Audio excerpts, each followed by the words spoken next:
Unique classes. तो आज जो है जैसे कि आप सभी को पता है अभी ऑलरेडी एक वीडियो आई थी यूनिक क्लासेस की, जिसमें हमने अपडेट दिया है कि आपकी एग्ज़ाम डेट एक्सटेंड हुई है।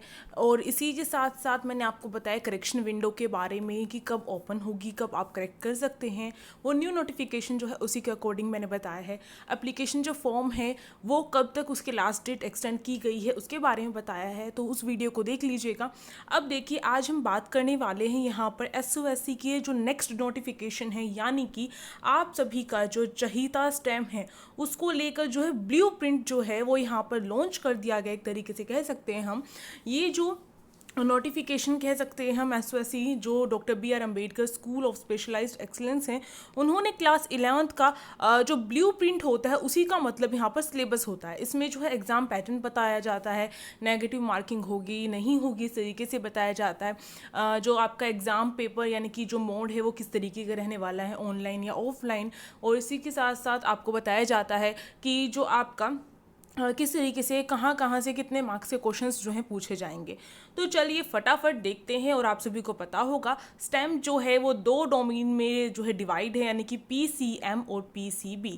तो अभी तक स्टूडेंट्स को बस यही कन्फ्यूज़न हो रही है। जब से मैं कमेंट्स में मैंने देखा है, मैंने इंस्टाग्राम जो ID दे रखी है यूनिक क्लासेस की उस पर मैसेज आ रही है, मैंने देखा है स्टूडेंट्स कह रहे हैं मैम PCM ले रखा है क्या मैम बायो आएगी, बच्चे कह रहे PCB ले रखा है क्या मैम मैथ्स आएगी। इस तरीके से क्वेश्चंस मुझसे पूछे जा रहे हैं।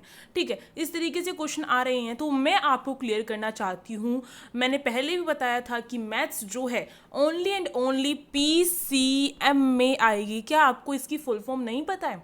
इसका मतलब फिजिक्स केमिस्ट्री मैथ्स, तो मैथ्स इसमें आएगी, उसमें बायोलॉजी आएगी आपकी। ओके, ये बात यहाँ से क्लियर होती है। और दूसरी बात जो मैं आपको बता दूँ, ये जो सिलेबस जो एग्ज़ाम पैटर्न यहाँ पे लॉन्च किया है SOSC ने, इसमें भी साफ तौर पर यही चीज़ें बताई गई हैं जो मैंने आपको ऑलरेडी पहले मेंशन की थी। बट कुछ जो चेंजेस, काफ़ी बड़े चेंजेस हुए हैं वो हम देखने वाले हैं। नेगेटिव मार्किंग अब की बार कितनी होगी साफ तौर पर इन्होंने बताया है, उसको देखेंगे।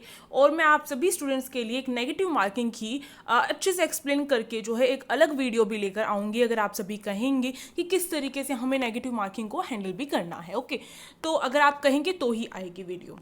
अब देखो यहाँ पर सबसे पहली बात, स्टूडेंट्स कह रहे थे मैम एग्ज़ाम जो है रिटन मोड में होगा या फिर जो एग्ज़ाम है उसमें इंटरव्यू भी होगा या नहीं होगा। देखो स्टैम में कोई भी इंटरव्यू नहीं है, ये बात आप जो है अपनी ध्यान से समझ लो। इसमें एक राउंड होगा जिसमें बच्चे सिलेक्ट तो सिलेक्ट और नहीं सिलेक्ट हैं तो वो सिलेक्ट नहीं होंगे। तो ये बात समझ लो, एक राउंड का खेल है, इसी में खेलना है तो खेलो, वरना फील्ड से बाहर हो जाओगे। अब देखो एग्ज़ाम का जो मोड है आपका, सबसे पहले PCM के बारे में यहाँ पर हमें बता रही हैं। क्लास 11th के लिए रिटन एग्ज़ाम होगा। अब रिटन में भी स्टूडेंट्स पूछते हैं सब्जेक्टिव होगा या ऑब्जेक्टिव होगा। साफ तौर पर इसे मेंशन है कि आपका जो एग्ज़ाम है वो ऑब्जेक्टिव यानी कि MCQ बेस होगा, मल्टीपल चॉइस क्वेश्चन। और ये चीज़ तो मैं ऑलरेडी एक वीडियो बनाकर लेकर आई थी जिसमें मैंने आपका ये डाउट क्लियर किया था। अब देखो यहाँ पर बात आती है आपका जो पेपर का पैटर्न है वो किस तरीके से रहेगा। जो स्कीम लिख रखी है ना इन्होंने, इसमें पेपर का पैटर्न आपको बताया, एग्जाम पैटर्न एक तरीके से इन्होंने बताया है 60 ऑब्जेक्टिव टाइप क्वेश्चन आएंगे, यानी कि 60 क्वेश्चंस आने वाले हैं। ये बात समझ लो, ठीक है, 60 क्वेश्चन आने वाले हैं। इस वाला जो ये स्टैम्प का जो इन्होंने निकाला है इसमें कहीं पर भी टाइम मेंशन नहीं है। बट ह्यूमैनिटीज़ का जो ब्लूप्रिंट निकाला है उसमें 3 घंटे जो है, यानी कि 3 घंटे का उनका एग्जाम होगा ऐसा मेंशन किया गया है। और उसमें भी कहीं पर राउंड 2 के बारे में कहीं पर कोई मेंशन नहीं है, ठीक है। और जो ह्यूमैनिटीज़ का जो ब्लूप्रिंट को लेकर मैं अलग से वीडियो बनाऊंगी तो उसमें क्लियर कर लेना। और ह्यूमैनिटीज़ का तो अगर मैं कहूँ तो बड़ा अटपटा ब्लूप्रिंट आया है अब की बार। और कम से कम कहें ह्यूमैनिटीज़ में टॉपिक्स तो डिस्क्राइब किए हैं, इसमें टॉपिक्स डिस्क्राइब आपके नहीं किए गए हैं। बट मैं हूँ ना, मैं बताऊंगी आपको। अब देखो यहाँ पर बात आती है कि आपका 60 क्वेश्चन आएंगे। अब किस तरीके से डिवाइड होंगे, 4 सेक्शन में डिवाइड होंगे। यानी कि जैसे कि अगर आपने बोर्ड्स के एग्जाम दिए होंगे, section A, section B, section C, section D, इस तरीके से आते हैं। सेक्शन D जो होते हैं वो सबसे ज़्यादा नंबर वाले क्वेश्चन होते हैं, इस तरीके से होता था ना बोर्ड्स में। अब इसी तरीके से आपका SOSC का जो एंट्रेंस एग्जाम है उसमें सेक्शन फर्स्ट होगा आपका, सेक्शन सेकंड होगा, सेक्शन जो आपका थर्ड है एंड फोर्थ है। इस तरीके से 4 सेक्शन होंगे और ये ही जो है आपके 60 क्वेश्चन जो है इस तरीके से डिवाइड होंगे। अब इन्होंने साफ तौर से यहाँ पर बताया है, अगर आपको एग्जाम पैटर्न नहीं पता होता है एकदम से मुंह उठा के जाते हैं तो हमें दिक्कत होती है एग्ज़ाम में। तो ये बात समझ लो, और कौन से पे कितना ध्यान रखना है, कहाँ से मार्क्स आपके आ सकते हैं, वो चीज़ें जो है यही समझ में आने वाली हैं। अब देखो सेक्शन 1 जो है आपका देख सकते हैं यहाँ पर हम 10 मल्टीपल चॉइस क्वेश्चन होंगे, ठीक है, आपको ध्यान रखना है 10 क्वेश्चन आएंगे, इसका मतलब मल्टीपल चॉइस क्वेश्चन तो सभी में है, 10 क्वेश्चन आएंगे इसमें, ठीक है। और वो कहाँ से आएंगे आपके, वो आएंगे मेंटल एबिलिटी से। समझ रहे हैं इस बात को, मेंटल एप्टीट्यूड या एबिलिटी एक ही बात होती है, इसका मतलब है रीजनिंग से आपके 10 क्वेश्चन पूछे जाएंगे। सेक्शन 2 जो है उसमें 15 क्वेश्चन आपके पूछे जाएंगे, ठीक है, मल्टीपल चॉइस क्वेश्चन। और ये जो 15 क्वेश्चन है वो कहाँ से पूछे जाएंगे आपके, इसे मेंशन किया है, 15 क्वेश्चन आपके साइंस से आएंगे, यानी कि आपकी जो साइंस की बुक है वहाँ से आएंगे। अब थर्ड बात, यहाँ पर थर्ड सेक्शन जो है उसमें 25 क्वेश्चंस पूछे जाएंगे, और इसमें जो है 25 क्वेश्चंस जो है आपके कहाँ से आएंगे, मैथमेटिक्स से, यानी कि मैथ से।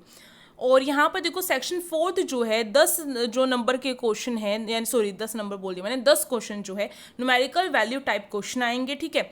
और ये जो है आपके ये न्यूमेरिकल वैल्यू टाइप क्वेश्चन होंगे, इन्होंने यही बताया है सिंपली बस इसमें। अब बात आती है, अगर कोई पीसीएम ले रहा है तो मैं उसको यही सजेस्ट करूंगी, अपने साइंस पे पूरा फोकस करो, ठीक है, 15 नंबर आपके हाथ में रहेंगे।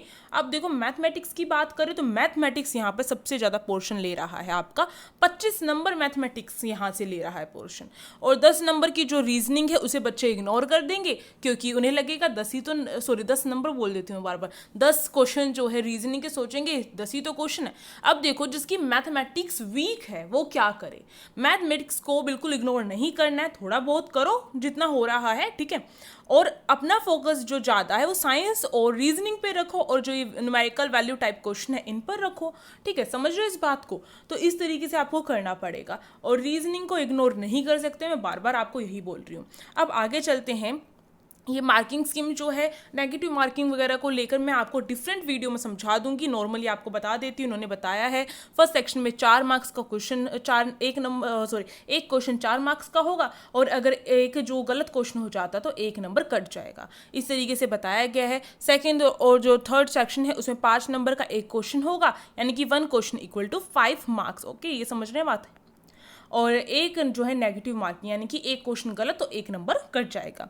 अब फोर्थ जो सेक्शन है उसमें 6 नंबर का एक क्वेश्चन होगा, और नो नेगेटिव मार्किंग, यहाँ पर नेगेटिव मार्किंग नहीं है। तो इसको बहुत अच्छे तरीके से एक अलग सेपरेट वीडियो में करेंगे, यहाँ पर डिस्कस करने लगे तो भाई भयंकर चीज़ हो जाने वाली। अब देखो यहाँ पर पीसीबी के बारे में बात कर लेते हैं, फिर मैं आपको बताऊंगी कहाँ से किस तरीके से आपको पढ़ाई करनी है अपनी। अब देखो बच्चों के क्वेश्चन ये भी आते हैं मेरे पास, मैम क्लास 9th पढ़ें, मैम हमारे पड़ोस में बच्चे रहते हैं वो कह रहे हैं कि 6 to 8 भी पढ़नी चाहिए। भाई पढ़ो, पढ़ाई कम थोड़ी ना, कितने भी पढ़ो, बट हमें अभी जो अपना टाइम देख रहे हैं उसके अकॉर्डिंग तो पढ़ना पड़ेगा ना। अब 6 to 10th की बुक कैसे पढ़ोगे बैठ के, नहीं पढ़ सकते। तो अभी जो है मेन फोकस आपको क्लास 10th पे करना है, और कहीं पर भी मेंशन नहीं है कि आपको 6 to 8 करना है, समझ रहे इस बात को। अभी मैं आपको दिखाती हूँ, देखो रिटर्न जो MCQ टेस्ट टाइप क्वेश्चन, यानी कि आपके MCQ टाइप क्वेश्चन ही आने वाले हैं। 120 जो ऑब्जेक्टिव टाइप क्वेश्चन है यहाँ पर पूछे जाने वाले हैं, 120 क्वेश्चन पूछे जाएंगे, ठीक है, ये बात समझ लो। और इनको 4 सेक्शन में डिवाइड किया गया है, वही चीज़ है। पहला सेक्शन जो है फिजिक्स का है आपका, दूसरा सेक्शन जो है आपका केमिस्ट्री का है, यानी केमिस्ट्री क्वेश्चन देखने को मिलेंगे दूसरे सेक्शन में, तीसरा सेक्शन जो है बायोलॉजी का है, एंड फोर्थ सेक्शन आपका मेंटल एबिलिटी, यानी कि आपका जो मेंटल एबिलिटी है रीजनिंग का है। देखो मेंटल एप्टीट्यूड जो हमने देखा था ना पीसीएम में, उसमें कुछ मैथ्स के क्वेश्चन भी इंक्लूड कर सकते हैं, क्योंकि वो एप्टीट्यूड है, समझ रहे हैं इस बात को।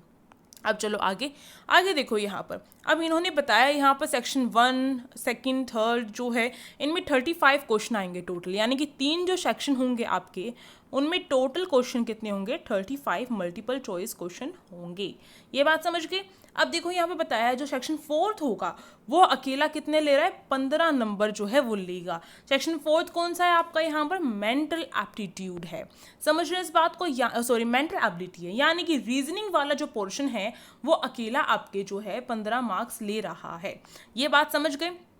अब देखो यहाँ पर इन्होंने बताया है ईच क्वेश्चन हैज़ 4 चॉइस। वही चीज़ है कि 4 ऑप्शन होंगे, एक क्वेश्चन, मानो एक क्वेश्चन लिखा हुआ है, 4 ऑप्शन दिए गए हैं, फर्स्ट, सेकंड, थर्ड, फोर्थ, और उनमें से कोई एक करेक्ट है, वही चीज़ लिखी हुई है। अब आप छोटे बच्चे थोड़ी ना हो कि इतना डिटेल में बताया जाए। अब देखो मार्किंग स्कीम में जो है यहाँ पर क्या बताया गया है, सेक्शन 1, सेकंड, थर्ड, फोर्थ जो सेक्शन है वो सारे के सारे सेक्शन क्या है, क्या इसमें एक सेम चीज़ रखी गई है पीसीबी में। क्या है, हर एक क्वेश्चन अगर सही है तो 4 मार्क्स कंटेन कर रहा है। बात समझ में आई। अगर कोई क्वेश्चन गलत हो जाता है तो 1 नंबर जो है नेगेटिव मार्किंग का और कटेगा। अब नेगेटिव मार्किंग क्या है और किस तरीके से इसको हैंडल करें उसको लेकर तो एक सेपरेट वीडियो आएगी, समझ लेना उसमें अच्छी तरीके से। अभी हम बात करने वाले हैं कि यहाँ पर कहीं पर भी लिखा हुआ नहीं है कि कहाँ से पढ़ाई करनी है। अब देखो मेंटल जो एप्टीट्यूड और ये आपकी मैथमेटिक्स है, ये मैथमेटिक्स तो आप कहाँ से करोगे, क्लास 10th की मैथमेटिक्स को अच्छे से करके डाल दो, ठीक है, समझ रहे हो ना इस बात को। आपका बोर्ड्स में भी आई होगी, उसमें से करो, बोर्ड्स में जो MCQs आए हैं उनको करो। और एक बार तो मेरे ख्याल से ऐसा हुआ था कि पूरा पेपर ही आपका जो है MCQ बेस आया था, है ना, मेरे ख्याल से 2 साल पहले ऐसा आया था। तो उनको प्रैक्टिस करो, उनकी प्री बोर्ड्स को प्रैक्टिस करो, समझ रहे हो इस बात को, इस तरीके से करना पड़ेगा। और आपको अब तो भरपूर जो वेबसाइट्स हैं वो MCQs डालती हैं, उनको देखो, उनको करो अच्छे तरीके से। अब देखो आगे यहाँ पर मैंने बता दी मैथमेटिक्स आपको क्लास 10th की करनी है। अब भाई किसी को जो भी डाउट है, अगर कोई किसी का भाई रिलेशन में कोई बोल रहा है कि तुम 8th कर लो, 6th की बुक कर लो, भाई अब वो आपकी रिस्पॉन्सिबिलिटी, आपको किस तरीके से करना है। मुझसे ये बार बार ना पूछा जाए कि मैंने क्लास 10th बोला है और आप जो है क्लास 12th के बारे में बोल रहे हो, क्लास 12th की बुक पढ़ लें, ऐसा तो नहीं हो सकता ना, क्लास 10th की ही बुक पढ़नी है। मैंने साफ तौर पर बता दिया। अब कोई बच्चा ये क्वेश्चन नहीं करेगा कि मैम मेरे पड़ोसी ऐसे बोल रहे हैं इस तरीके से, क्योंकि देखो थोड़ी सी डिस्टर्बेंस ये होती है कि बच्चा, इसका मतलब ये है कि हम पर बिलीव नहीं करता, हम पे ट्रस्ट नहीं करता। तो ये चीज़ गलत है ना। हम आपको सारी चीज़ें बिल्कुल सही बता रहे हैं। अगर आपको कोई डाउट है, अगर कुछ अलग लेकर, तो आप हमसे पूछ सकते हैं ना, समझ रहे हैं इस बात को मेरी। तो यहाँ पर मैं सोच रही हूँ कि इतने में आप सभी को साफ तौर पर एक ही वीडियो में बता दूं कि आप सभी जो हैं क्लास 10th की जो बुक है उससे करिए प्रिपेयर। और ऐसे नहीं बोल रही हूँ मैं, जो एक्सपीरियंस है मेरा वो कह रहा है, जो स्टूडेंट्स हैं उन्होंने साफ साफ बताया है कि क्लास 10th से आता है, और क्लास 9th के स्टूडेंट्स ने बताया क्लास 8 से आता है। तो ये बात जो है वो ऐसे ही तो नहीं बोल रहे हैं, वो सिलेक्टेड स्टूडेंट्स हैं, समझ रहे हैं आप बात, वो सिलेक्ट हो चुके हैं, उन्हें एक्सपीरियंस है, उन्हें पता है कि क्वेश्चन कहाँ से आते हैं। अब देखो यहाँ पर ये चीज़ बता दी मैंने। अब जो साइंस पढ़नी है आपको, चाहे वो PCM हो चाहे वो PCB हो, वो भी बच्चों देखो कि ना बड़ा बड़ा मैंने लिखा है, क्लास 10th की जो साइंस है उसे कर डालो, ठीक है। अब स्टूडेंट्स ये मत बोलिएगा कि क्लास 9th की भी करनी है। देखो आपका मन चाहे तो आप क्लास 6th की करो, 7th की करो, 8th की करो, 9th की करो, 10th की करो, बट मैं उन सारे स्टूडेंट्स को बता रही हूँ जो स्टूडेंट्स जो है इतना ज़्यादा सिलेबस कवर नहीं कर सकते हैं। मैं उन्हें कह रही हूँ कि आप क्लास 10th की साइंस करेंगे तो भी इनफ ही होगा। और क्लास 10th की अगर इस टाइम में क्लास 10th की अगर साइंस को छोड़ के अगर आप क्लास 6th की, 7th की, 8th की, 9th की करने बैठ जाएंगे तो टाइम आपके हाथ से कब निकल जाएगा आपको पता भी नहीं चलेगा। अब जो बात आती है क्लास 10th की जो साइंस है वो भी काफ़ी ज़्यादा बड़ी हो जाती है, लेंथी हो जाती है, उसको करना पड़ेगा, उसको अच्छी तरीके से कर लो। हाँ, अगर वो समझ में नहीं आ रही है तो उसका प्रीवियस जो मतलब प्रीवियस क्लास में कोई चैप्टर लगा हो उससे रिलेटेड, तो उससे वहाँ से आप समझ सकते हैं, हेल्प ले सकते हैं। बट मैं ये नहीं कहूँगी कि वहीं से क्वेश्चन आएंगे, नहीं, आपके क्लास 10th से क्वेश्चन पूछे जाएंगे। ये बात समझ गए। और इसका जो सिलेबस है, यानी कौन कौन से और कहाँ कहाँ से किस तरीके से पूछे जाएंगे, वो मैं ऑलरेडी अपलोड कर चुकी हूँ, उन्हें आप देख सकते हैं। अभी मैंने आपको समझा दिया किस तरीके से पूछा जाएगा। PCM में ओनली मैथ आएगी, ठीक है, PCB में मैथ नहीं आएगी, उसमें बायोलॉजी आएगी, ये बात समझ लो, ठीक है। बायो जो है PCB में आएगी, ये बात समझ लो। फिजिक्स और केमिस्ट्री दोनों में सेम है, ठीक। और यहाँ पर जो मैथ्स है वो जो है केवल और केवल PCM में। नेगेटिव मार्किंग के बारे में मैंने यहाँ पर आपको बताया है, बट डिटेल में जानना है तो आपको सेपरेट वीडियो देखनी पड़ेगी, क्योंकि वहीं पर डिटेल में मैं आपको बता सकती हूँ। अब जो है अगर किसी स्टूडेंट ने ह्यूमैनिटीज़ भी ले रखा है तो उसका ब्लूप्रिंट भी मैं डालूंगी, उसे भी देख लीजिएगा। अब मिलते हैं हम नेक्स्ट जो भी वीडियो होगी उसमें, और जब तब तक के लिए आप क्या कर सकते हैं, टेलीग्राम ग्रुप जो है उसे ज्वाइन कर लीजिए, लिंक डिस्क्रिप्शन बॉक्स में दिया गया है। कोई भी कन्फ्यूज़न है तो नाम जो है यूनिक क्लासेस है, ठीक है। किसका नाम है आपको पता ही होगा, यूनिक क्लासेस किसका नाम है, इंस्टाग्राम की आईडी का भी जो है नाम है ये, ठीक है, इंस्टाग्राम की जो आईडी है, और चैनल का नाम भी ऐसे सब्सक्राइब भी कर सकते हैं। Thank you for watching this video.